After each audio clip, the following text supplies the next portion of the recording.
You're listening to the Reinvest Podcast, where each Tuesday we show business owners and entrepreneurs how to reclaim, reconnect, and refocus their life by bringing you the top real estate professionals in the industry.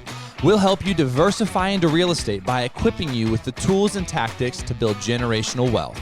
Your hosts, Garrett Gatton and Seth Ciminillo. All right, guys. Hey, welcome back to the Reinvest Podcast. Good to have you here with us today. If you're watching on video, you'll see that I'm the only one here. This is it. What you see is what you get. So Garrett's out today, but we got a great episode for you. And actually just wanted to share my story with you guys. So that's what we're going to dig into today. We're going to dig into my investing story. How did I get here? Where is here? What is going on? Why did I grow out a beard? If you watch on the video, I have a beard now. So it's been a pretty interesting year, pretty interesting 4 years. So this is just kind of to be a transparent episode, help you guys maybe learn from my mistakes, the things I've done, the things I wish I had done, the things I'm doing now. So it's really just an open-ended conversation, but I'm excited to have it with you guys and share what's going on in my world. And so we're going to jump right into it. Not going to waste a lot of time. Hopefully I don't get too lost in the weeds, because that's a high possibility. So, but here we go. Kind of the topic, I guess, or kind of the theme that I would like to hit on as we go through some of my investing journey is invest in yourself, not just your wealth. And I think sometimes we get so focused on a job, we get so focused on making money, or, when am I going to retire? When am I going to, can I afford the better house? We get so focused on the material aspect of our world and our society that we neglect what really matters. And so the best asset that you have is yourself. The best asset you have is your mind. So the whole idea of how can you equip yourself, invest in yourself, and naturally out of that, you'll be able to invest better in your wealth. You'll be able to invest better in your family. And so kind of with that in mind, I'm going to jump right in. So I'm going to go back. I graduated in 2014 from Temple Christian High School, and great school, had a good experience there. And just like all high schoolers, what do you do after high school? Well, the story that you're told and the story that I was told is that you go to college, and I really didn't quite know what to do. And kind of in the ninth hour, I remember I was getting pretty close to graduation. I was like, I finally committed to what I was going to do, and I did a college program along with a youth ministry program. And so for the next 4 years, I worked in youth ministry in a capacity along with this program, and ended up taking an internship at a church while I was going through the program. And so my undergrad is a Bible degree, and so I was doing that. It was great. My wife ended up doing that program with me, and before we graduated from our undergrad, we had gotten married. So my wife and I, we had met each other in high school, but really elementary. We've been going to school together since K-5. So K-5 through college, we got married in 2016. And so that's been a huge blessing, best decision of my life. But it's been awesome that I've been able to know her so long, even outside of being married.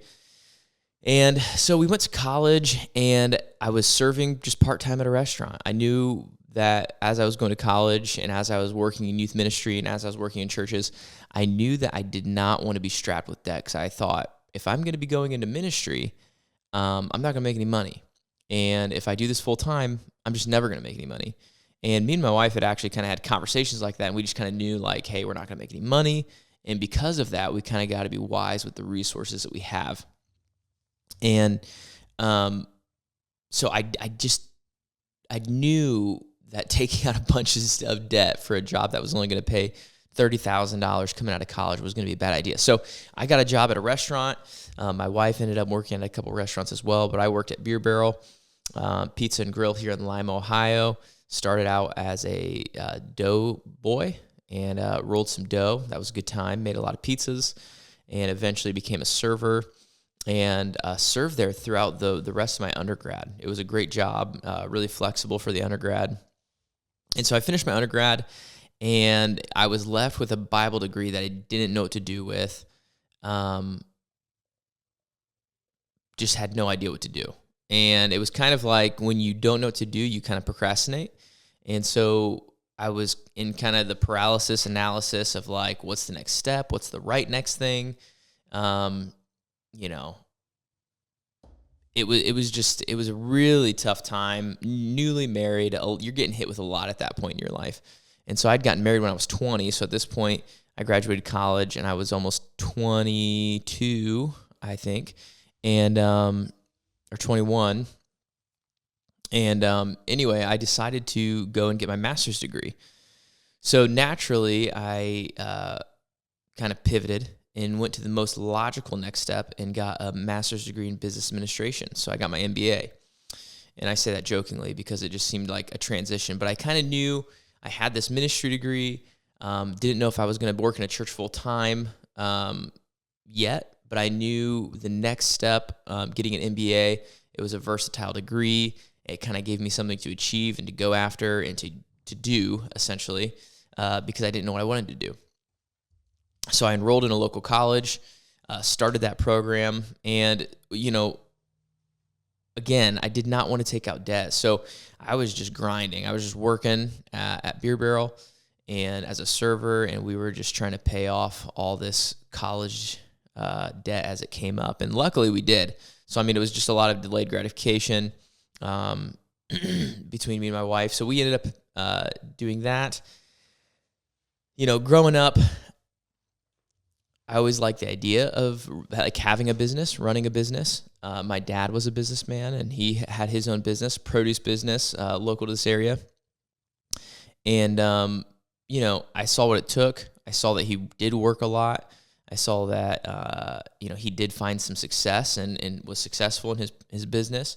And so I always kind of like had that in the back of my mind of like, man, that would be cool to have your own business, to run your own business. And up to this point, I'd always been working for someone else. And I thought maybe getting a business degree was going to help me with that somehow, some way. I didn't know how, but I thought it would open up opportunities. And, you know, my dad growing up, he was definitely someone who taught us delayed gratification and ingrained saving in us. And you know, he was always encouraging us to go to college and all these good principles. And I think some of those really seeped in and came to heart. And I was like, okay, if I can delay gratification through this period of my life, you know, maybe it's going to set me up for later in life. I think there's a lot of truth to that. And I think for most people that works. I think the stage I was at in my life, though, I just didn't even know what I was doing. So I was spending all this money in college, spending it out of pocket. I was renting from a house from my dad at the time. And it was a really cheap rental situation. He was basically letting me live there, and I was paying utilities and doing upkeep on the house as I was finishing my college education. And so as I finished my master's degree, we kind of started to enter into a different stage of life. Me and my wife, she got pregnant with our first kid, and the place I was working at after I finished my MBA, they had offered me a management position. And I was like, well, I just got my MBA at the end of 2019 and didn't know what I was going to do with it yet. And the place I'm already working at, Beer Barrel, offered me a management position at the restaurant. And I was like, MBA, get experience. Maybe that's a good idea, and I could take that and I could do something else with it or something. And I just didn't even know what I wanted to do in life yet. I didn't really have any goals. And so I went ahead and I took the management position. And about 2 weeks after I took the management position, 2020, COVID shut down the world. So it was a really interesting jump into management, really interesting year. And on the front end of that year of, the end of 2019, as I was finishing college, the beginning of 2020, I started to really get interested in real estate investing and the idea of real estate investing. And so I started just consuming podcast after podcast after podcast, all of it pretty much being bigger pockets. I listened to hundreds and hundreds of podcasts. And so I knew that as I was finishing up my degree, my master's degree that I was like, man, if I want to get in real estate investing, like I kind of gotta figure out like some skills that go along with that or something. So I knew someone through ministry opportunity that had owned his own framing company for construction, for residential construction. And so I reached out to him and I was like, hey, can you hire me for this summer? And, I would like to learn how to do this thing. And so he did. He was gracious, hired me. And so I worked for him for about 6 months. And after that, I transitioned to another framing company, a custom home building company from a guy that went to my church with me. And, kind of on and off over the next couple years, 2.5 years, I worked for that custom home building company before I took the management position. And then after I finished managing at Beer Barrel, I went back and worked for them for a while. And the whole point of me saying that is I didn't know what I was going to necessarily do with that. I didn't know if it was going to be something I really liked that I wanted to pursue full time forever. But I did know that it aligned with my goals of real estate investing. And so this is a stage in my life where I started to kind of be like, I think there's something to this whole real estate investing thing. It's a direction that seems interesting. It makes sense. I need a place to live anyway, and I would like to be able to fix that myself. So I started equipping myself with the skills and the knowledge through residential construction. And so I'm working at Beer Barrel now as a manager. It's a tough work environment just from the sense that hours are just tough. If anybody's worked in a restaurant, respect. When you're working 10, 12-hour shifts or you're closing down the bar side of the restaurant at 2, 3 a.m., just hard family life hours. And you're working, I was salaried at 50 hours a week. And, naturally, maybe you're always a little above that or something. Great place to work, great coworkers. But I had been working there for all through my undergrad and master's degree, and I'd been there for 6, years at that point, almost 7 years. And I was kind of like getting burnout on it. And I was kind of like, is this it? Like, am I just going to be here working for this company? It was a great company, but I wasn't working for myself. I didn't see a huge way to keep advancing. And so I continued to pursue education on the real estate side of things. And I came to a certain point where I was like, okay, I just got to jump in. So one of the concepts that I learned through listening to Bigger Pockets is the house hack. And the whole concept of that is you live in one side of a duplex and you rent out the other. And so that made sense to me. I was like, oh, that'd be great. Me and my wife could move in. We just had our first baby. We just had our first baby in 2020. In the summer. And so I was like, it's time for me to be a man, you know what I mean? Buy my own place. I kind of wanted some independence. And so we started this journey of looking for a duplex. And that's kind of where my touch point of real estate really started to take root. I found a junk real estate agent named Garrett Gatton. I don't know if you guys have ever heard of him. Just kidding. But anyway, Garrett was my real estate agent. I'd kind of known him from the college days. We had done some youth ministry together, and he got into real estate, and, I needed real estate. And so it was a match made in heaven. And so he started showing me duplexes. We started talking about real estate investing. And eventually, we had offered on some places. In 2020, if you remember, the market really started to go up. So things started to get hot.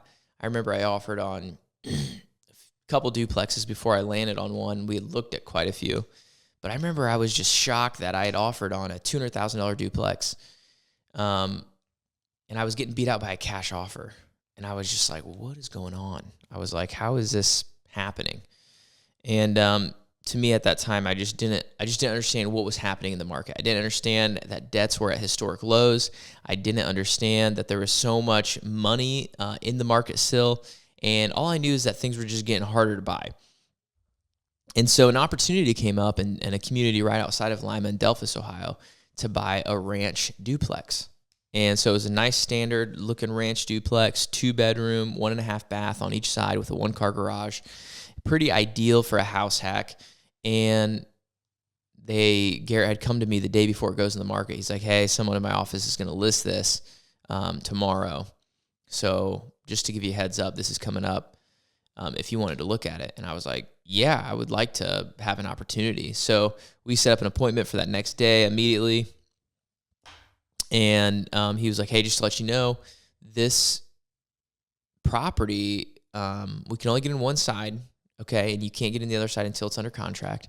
And the side that we're going to get in has some bug problems. And I was like, oh, okay, this is kind of weird. But, I'd looked at quite a few houses at this point. I kind of understood some of the quirks with dealing with tenants, if it's a tenant-occupied property. And so this is buying my first deal, right? And so I go in this, we end up getting a showing, go in this duplex, and it ends up being a roach-infested duplex. And it was a really bad roach-infested duplex. Imagine roaches just in the daylight crawling on the wall.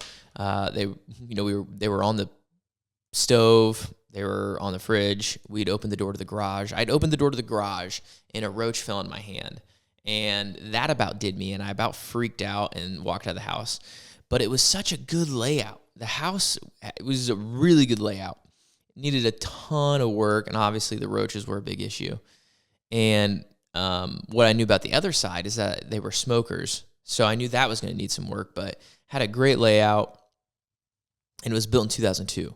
And so it was a newer asset, had a great layout, needed a ton of work. The roaches were disgusting.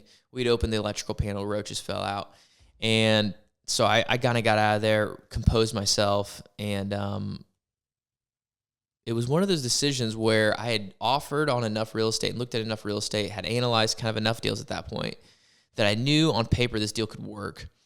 And I knew I just couldn't wait around because I'd kept getting beat out on some of these other places I was offering on. So I'd done the knowledge, the back end, and now it was time to take that and put it into action, not get caught up in the analysis paralysis. So I was like, you know what? Let's do it.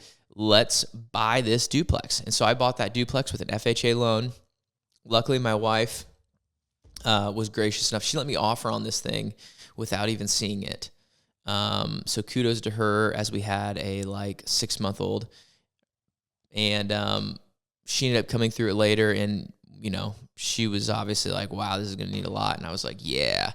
So the sellers wanted $115,000 for it, which looking back on it now, you're like, wow, that's cheap. That's cheap for a duplex. It did need a ton of work in my defense, but I didn't even try to haggle with them. I was like, I know this deal can work.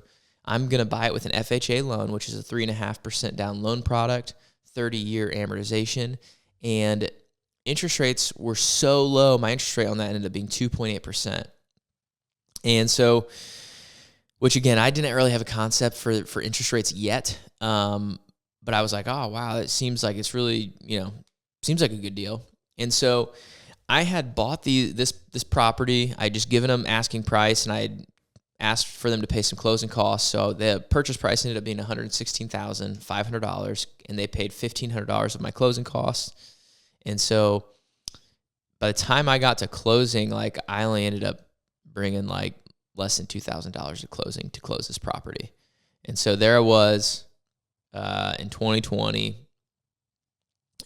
buying my first duplex, roach infested, needed a ton of work, but I only came out of pocket a couple grand. And so it was trial by fire. It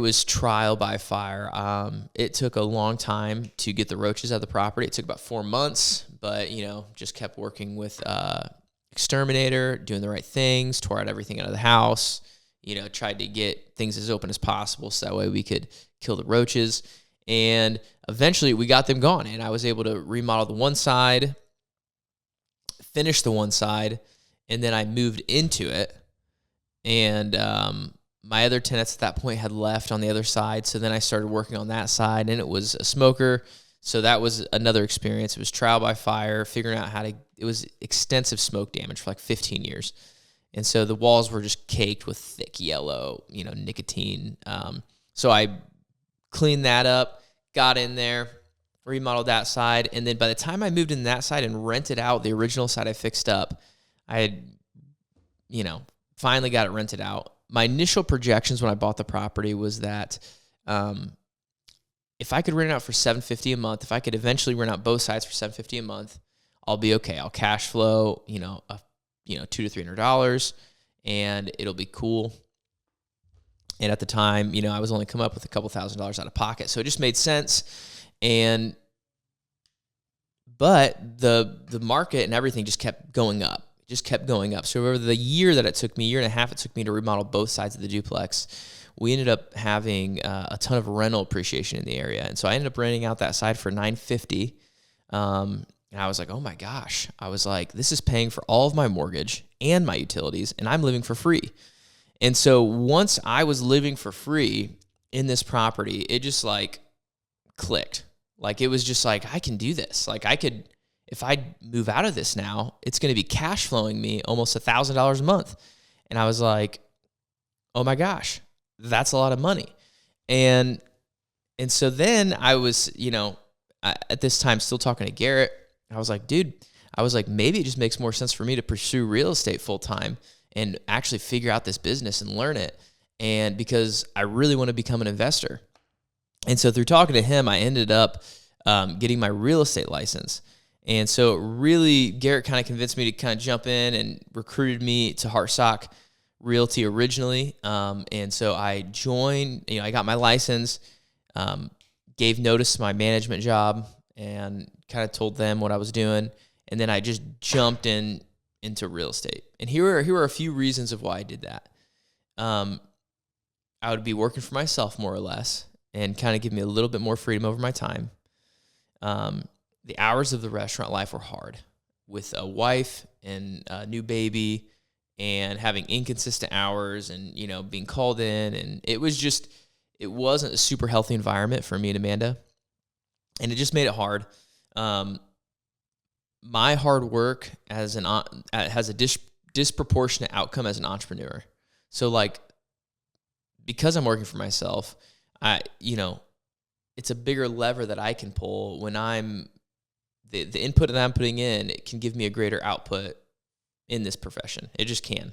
And then it was a healthier lifestyle for me and the family. So I jumped in full time. So I'm figuring out the whole real estate thing. So real estate, though, it kind of slapped me upside the head. It ended up being really hard. So anybody looking out there to get your license, just be prepared for 6 months just to for things to suck. And that seems to be a common theme with a lot of people I talk to. But I jumped into real estate. It took me 3 months to make my first commission check, and it was maybe a couple $1,000s. And then it took me an additional 3 months to make my second commission check. And I did not have savings when I did this. So maybe they would tell you, hey, save up 6 to 12 months of your income. Then you jump into starting your own business, or you jump into a profession like this. I was like, I don't need to do that. I'm just going to go for it, and I'll figure it out because I'm a hard worker. Well, it's not always that simple. Things got super tight. I mean, we had no money. It's quite literally we had no money. And the only thing that was the only way we were surviving was because of the sweet house hack situation that I got in. And because our expenses were so low and we didn't have any debt, we didn't have any car debt, we didn't have any college debt, and we had a house hack that was paying for all of my stuff. That was the only reason we survived, and that's the truth. But again, it wasn't like we did that stuff on accident. We were investing in ourselves. We were investing, in our lifestyle in order to support a future lifestyle that we wanted. And so real estate was hard. Real estate investing is the long game too. So if you're out there wanting to get in real estate investing, when you do, you feel equity rich at times, but you always feel cash poor. And it's not glamorous most of the time. And it's a grind most of the time. I mean, even now as I'm coming in here and I'm doing real estate investing, I'm a real estate agent.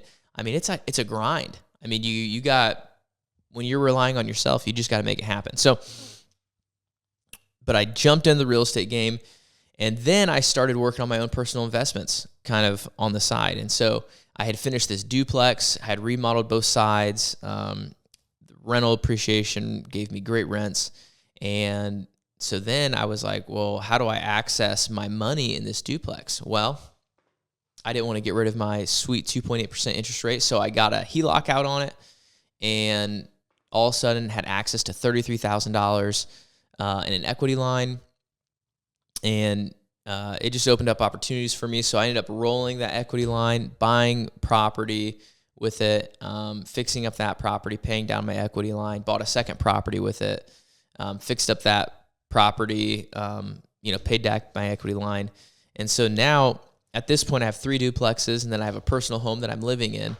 And it all kind of just like over the last, I bought my first one in 2020, and then I've kind of won a year for my personal portfolio. And duplexes have just been a great way to go. A lot of cash flow. I'm buying value add duplexes and have done work on them myself. And eventually I would like to work to a place where I'm not doing all the work myself. And so that's kind of brings us up to today of what I'm doing now is I have found some success in real estate investing. I've found some success in my real estate agent business. I have developed some partnerships with people where we've bought some single family houses together. We started buying bigger deals, Garrett and I, with our company. We bought a mobile home park that we're operating. We have syndicated a couple of deals. And so all that to say is I started finding success in real estate investing. It started to make sense to me. I started to understand it. We started this podcast a couple of years ago and started getting resources outside of Lima. We started going to some conferences and just learning how to do this and really be proficient, really be professionals in this space. And so as my income and my wealth, started to go up a little bit, and as I started to enjoy what I was doing, I realized something was missing in my life. And that ended up being my health. And so I had really dedicated the last, 3 to 4 years towards real estate investing, towards my real estate agent business, and really starting to neglect my health. And that kind of stuff sneaks up on you and you don't even know it. It's like a slow fade. And so kind of this is leading into me talking a little bit about my health journey, and I made a post on Facebook about this, and so you can always go there if you wanted to see some of the pictures and stuff, but I really let myself go.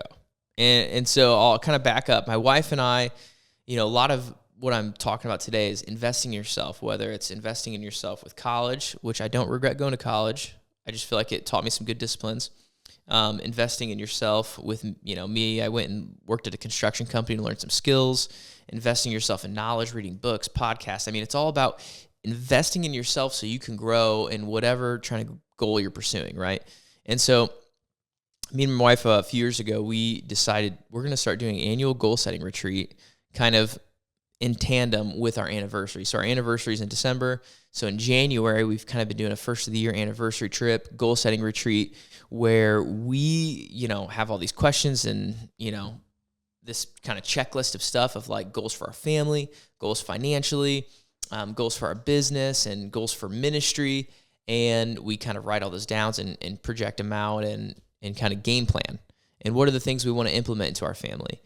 And so in January of 2023, one of the goals that we had set was to get healthier. So it was kind of open-ended, but it was kind of like we both were like, man, we've almost been out of high school for 10 years. We'd been running so hard with the business. We'd been running so hard. We've, had a couple kids, and it was just kind of like we kind of had some self-awareness that we weren't quite healthy. And I'm looking back at it now, and in the blink of an eye, now that we're in 2024, it's been 10 years since I've been out of high school, and it just went by super fast. And before I knew it, I exited high school, and I was 185, 190 pounds. And fast forward to then, I was 235 pounds. And I didn't necessarily even think I was unhealthy. I felt like I ate somewhat healthy, but I didn't exercise. It wasn't a focus. I wasn't self-conscious about what I was eating, really. And, but I had enough self-awareness to be like, man, if I keep doing this, you run the numbers in your head of gaining that much weight and living that way, I'm like, I'm headed down the wrong path. And so because of our goal setting retreat, we had set a goal to be healthy. And then in September, my wife and I had made a conscious decision to reach out to Dr. Jared Ward, he's a chiropractor and also does nutrition consulting. And we were like, we need help because we don't even know how to be healthy, really. I mean, I just didn't even have the time to focus on it. I was like, I want someone else to tell me what to do, how to be healthy, and that way I can just implement it. And so we had done some nutrition consulting with him, and he's like, all right, the first step here is a blood test. Let's go get blood tests, see your markers and all that stuff. And I was like, all right, sounds good. So we got the blood test back, and a spoiler alert, I was not healthy. And kind of looking back on it now, I'm like, well, of course I wasn't healthy. Like, I wasn't literally doing anything to be healthy. I wasn't eating right. You know, I was just eating and drinking whatever I wanted, and I wasn't exercising. And I am not in a very active profession. I mean, I walk around, and sometimes I work on my own property. So, you know, it just, you kind of live in it, and you don't realize, you kind of tell yourself what you want to believe in a lot of ways. And so anyway, so my blood markers showed a few different things that kind of was a wake-up call to me. I was on my way to being pre-diabetic in the near future. A lot of other markers were below the American average, and the American average is not good.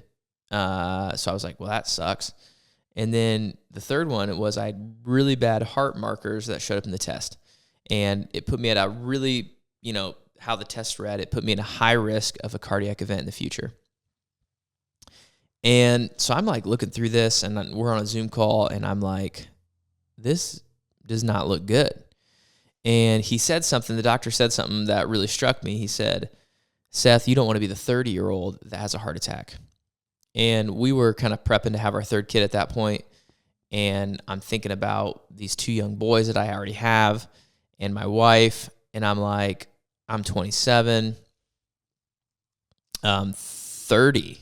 Like, wow, okay. Like, yeah, I don't want to be the 30-year-old that has a heart attack. And that kind of rocked me. Over the next kind of week, I just kind of like sat in this. I was like, what? I was like, I am not healthy. Like, it was like it was a shift in my brain where I was like, I have been tricking myself into thinking I was healthy and telling myself like, oh, I'm just, you know, it's not that much weight, or it's not that bad for you, or I'm doing okay, or hey, look at that person, I'm okay, you know, comparing myself to others. And at the end of the day, you are responsible for yourself. And so that just put the ball back in my court, where I was responsible for myself. I was responsible for my health. And not only that, you know, as a dad and a father, I'm responsible for my kids, my wife, and I wanted to be able to take care of them. And so that rocked me. And I was like, I want to be able to get older, and I want to be able to play with my kids. I want to be able to play with my grandkids. I want to be healthy. I want to be alive for them. And so many times you hear parents say, I would do anything for my kids, or I would die for my kids. And there was a podcast that I was listening to that had posed the question, but would you live for them? Would you change how you're living today? Would you change your habits today? Whatever that would be, maybe it's your spiritual disciplines, your spiritual habits, maybe it's your physical habits, whatever those things are, would you change those today in order to, A, have a better life and live longer, but B, to be an example to your kids so that they know how to live? And that really convicted me. And I was like, I gotta change something. If I don't change how I'm living, I'm gonna blow this, because you only get one shot in life. This is it. And so getting healthy is hard and it's expensive. So this was a sacrifice. It was a sacrifice of time. It was a sacrifice of money. You know, we spent a lot more money on some healthy foods. So long story short kind of thing. The doctor was like, all right, here's the diet. You got to stick to this plan. Try to start exercising. So I started eating this really strict paleo diet. And I was exercising just like once a week. And I had just purpose in my mind that I'm kind of like an all in or all out kind of guy. And so when I commit to something, if I only do it part of the way, I'm just going to make excuses and like back out. You know what I mean? It's like you start a diet and you're like, well, maybe one cheat day or one cheat meal or whatever. And that's a slippery slope. It's an avalanche. All of a sudden you're like, well, I already ate something I'm not supposed to eat today, so I'm just going to eat whatever. So I just knew, I was like, I'm going to be serious about this. And if I'm going to spend the money on the blood tests and the supplements and the healthy food, and if I'm going to be spending all this money, like I'm going to treat this seriously because it's an investment.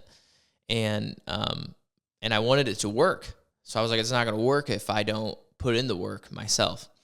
And so I was super strict for like 6 or 7 months, didn't break it, a single thing outside of my diet, no processed sugars, no crappy food.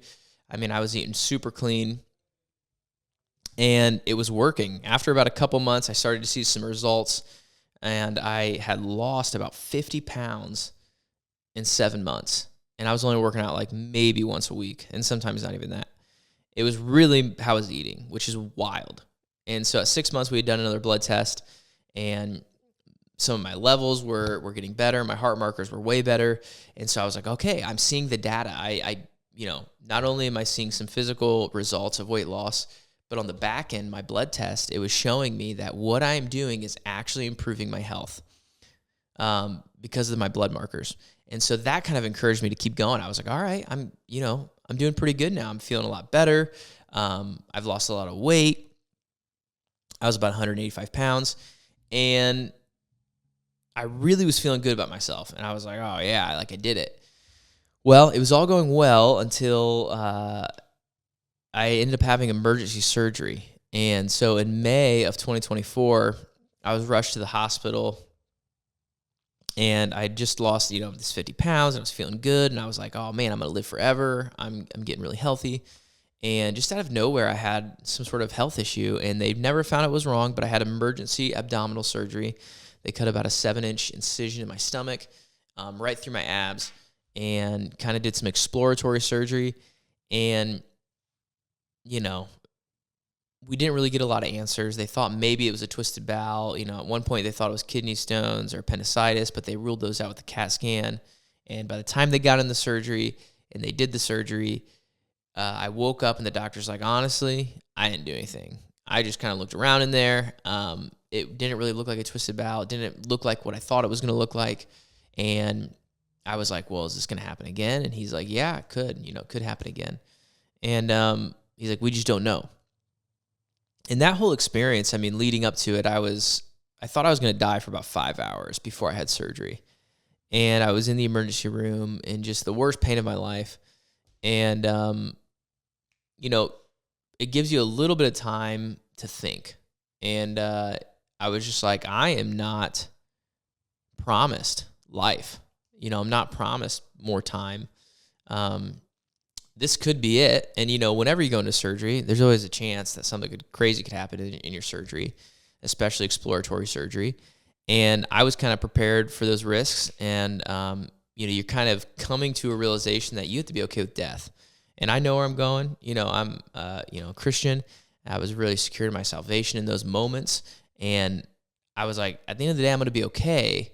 But it really showed me the fragility of life. And even as a 27-year-old, I just thought I had a lot of time. Everyone does. No one thinks it's going to end. And so even when you think you're healthy, it doesn't even matter. You're supposed to live as if you're not healthy, or that you're not promised another day. And so I got through that, and it was a long recovery. It took me a couple months to really recover from that surgery, just because they cut through my abdomen. And I was feeling down on myself just from the longevity of the recovery, and just feeling down. And, I wasn't working for about 6 weeks, and it just wasn't fun. No one likes feeling stuck. And so after about a couple months, I was like, I need to get back on the saddle. I'd unintentionally lost more weight. I was down in the low 170s, and just flabby as all get out, of just not even moving for about 4 or 5 weeks. And I was like, I need to get back on the saddle. I need to be eating healthy again. And so I started a challenge called 75 Hard. I'm not going to explain what the whole challenge is, but it's a 75-day challenge. Pretty intense. You can look it up. And just committed myself. And again, it was just kind of like, I'm either all in or all out. And so I just committed myself to this challenge. So not only was I getting reintegrated with my real estate business and refocusing on my real estate business, and really trying to set up some systems and some processes to be a better real estate agent and a better real estate investor, but I was also working out, eating healthy, reading. Those were all things part of the challenge. And I was doing that consistently, really over this last 100 days. I've been just crazy consistent. And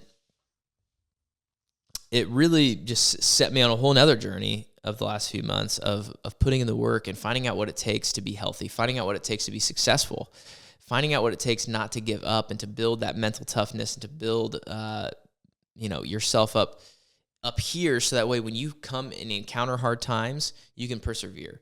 And so fast forward to today, I'm 175 pounds.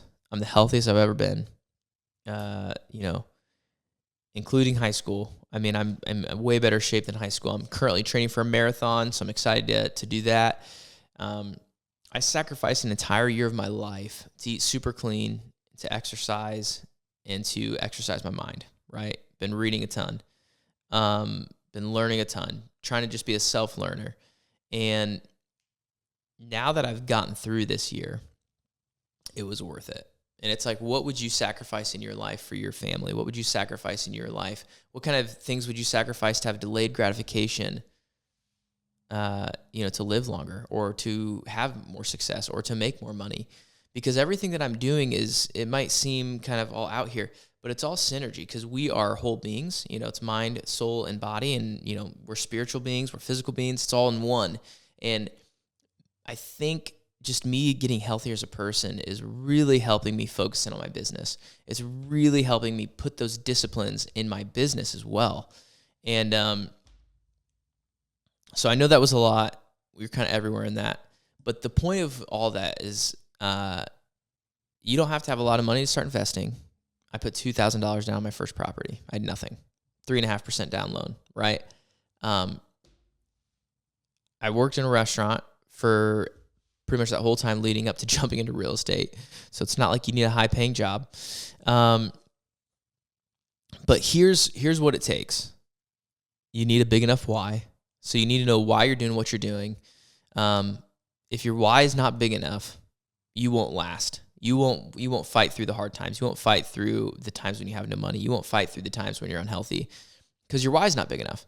And I found a big enough why of being there for my family, of being healthy for my family, and to provide for them. And really, that was a huge driver for me. And so now I have 3 young boys, a 4-year-old, 2-year-old, and a 3-month-old. And Amanda, my wife's awesome. So you need a big enough why, okay? Secondly, you need to be consistent. And it's just mind-numbing consistency. That's what it takes. That's what it takes to be successful. If you can wake up every day and do the right things every day, and you can just do it consistently, you will find success. Sounds crazy. I've been doing it now for a year. It works. It works physically in your health. It works in your business physically. This year over year, we've implemented a lot of systems into our business, and we've doubled our business over the last year. I mean, it's just, if you are willing to put in the work and to sacrifice, your time or your inefficiencies, and become consistent, it's going to 10x your life. It really is. And so you need a big enough why. You need to be consistent in your business, and life is short. Okay. So live as if life is short. You know what I mean? And have that mindset. And even if you think you're healthy, it does not guarantee you life. Even if your grandparents lived to their 90s, it does not guarantee that you'll live to your 90s. And so living with that in mind, living your life to invest in people, don't just chase after wealth, but invest in people and invest in yourself.